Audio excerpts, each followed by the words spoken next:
No início do século XVI, uma epidemia de dança tomou conta dos habitantes de uma cidade francesa. A Praga da Dança de Estrasburgo, como ficou conhecida, aconteceu durante o verão de 1518 e fez pessoas atravessarem dias e até semanas dançando sem parar, até a morte.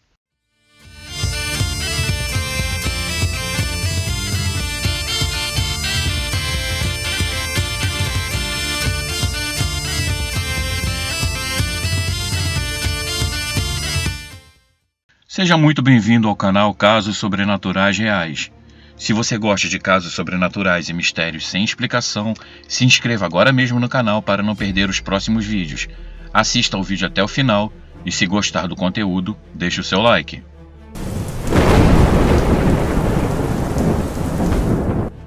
Imagine ser tomado por uma vontade irresistível de dançar, não conseguir se controlar e dançar até cair morto.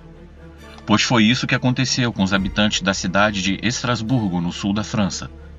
Tudo começou quando uma mulher solitária, conhecida como Frau Trófia, saiu de casa e simplesmente começou a dançar na pequena praça da cidade, sem nenhuma música tocando, sem nenhuma explicação plausível e sem nenhum motivo aparente. Algumas pessoas logo se aproximaram e acharam graça. A princípio, ela foi encorajada por palmas e gritos, mas não demorou muito para perceberem que havia alguma coisa errada.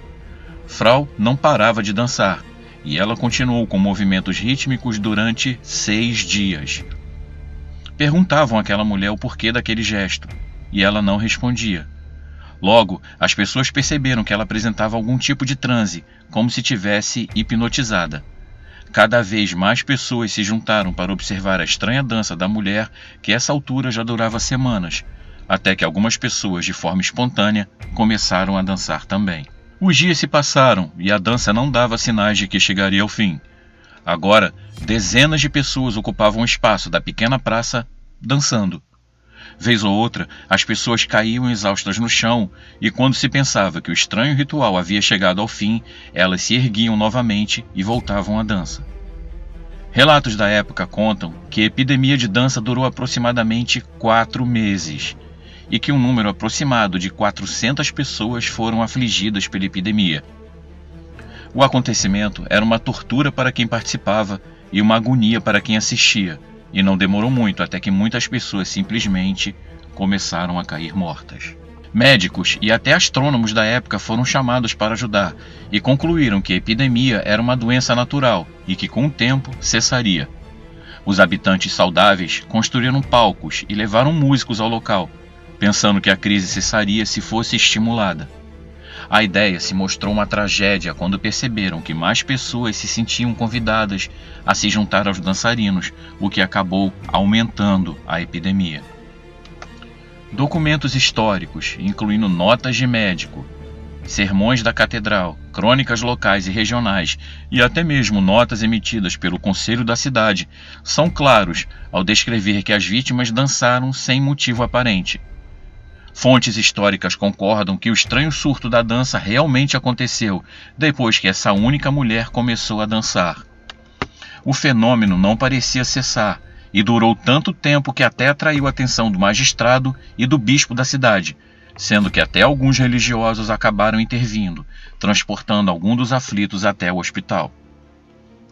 Uma segunda turma de médicos então foi chamada, e o diagnóstico, de acordo com o conhecimento da época, foi de que o fenômeno havia sido causado por sangue superaquecido no cérebro.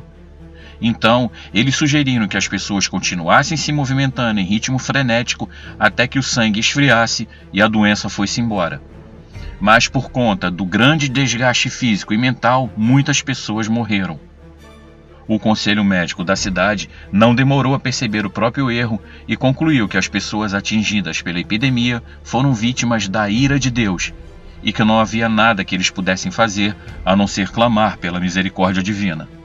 Alguns eventos semelhantes a esse ocorreram ao longo da era medieval, como no século XI na Saxônia, onde acreditou-se na ocasião que as causas do mal seriam possessão demoníaca ou julgamento divino.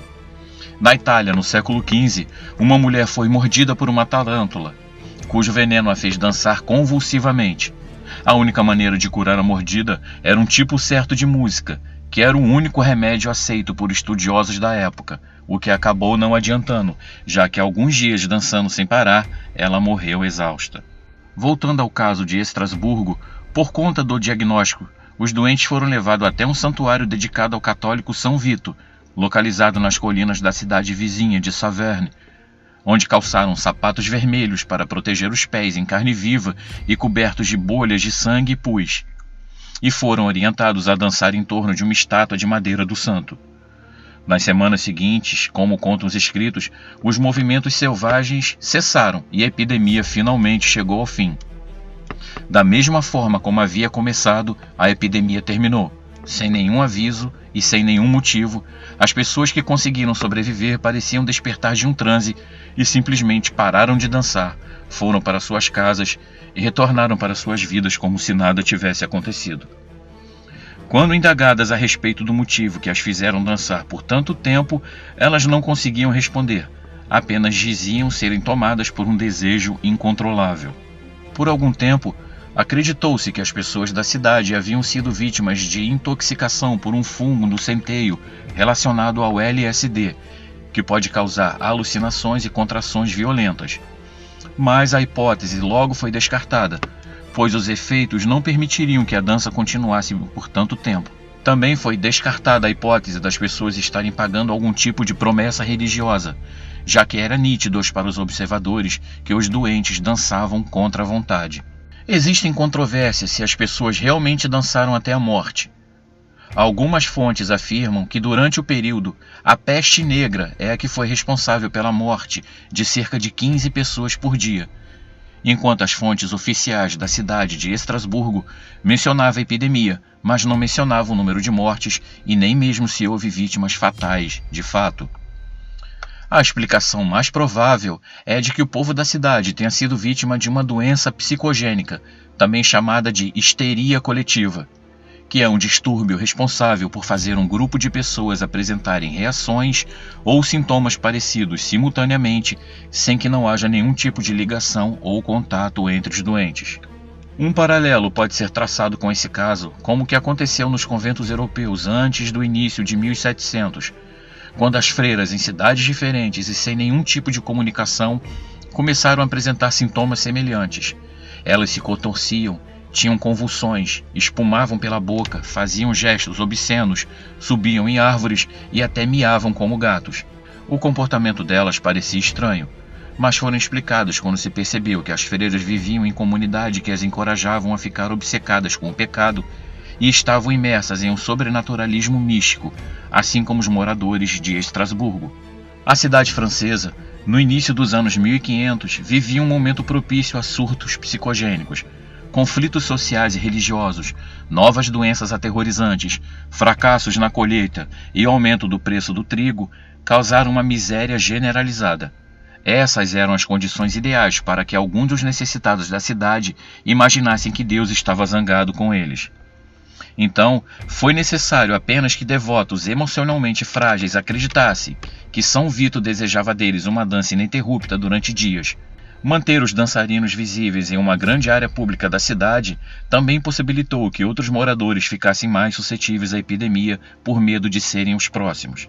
Felizmente, o surto da dança de 1518 foi o último desse tipo na Europa, e serviu para acabar com determinadas práticas e crenças religiosas que se mostraram nocivas àqueles devotos mais suscetíveis e menos esclarecidos. A ideia de um Deus ameaçador e vingativo começou a ser revista, e em seu lugar, a imagem de um ser misericordioso e bondoso começou a ser difundida.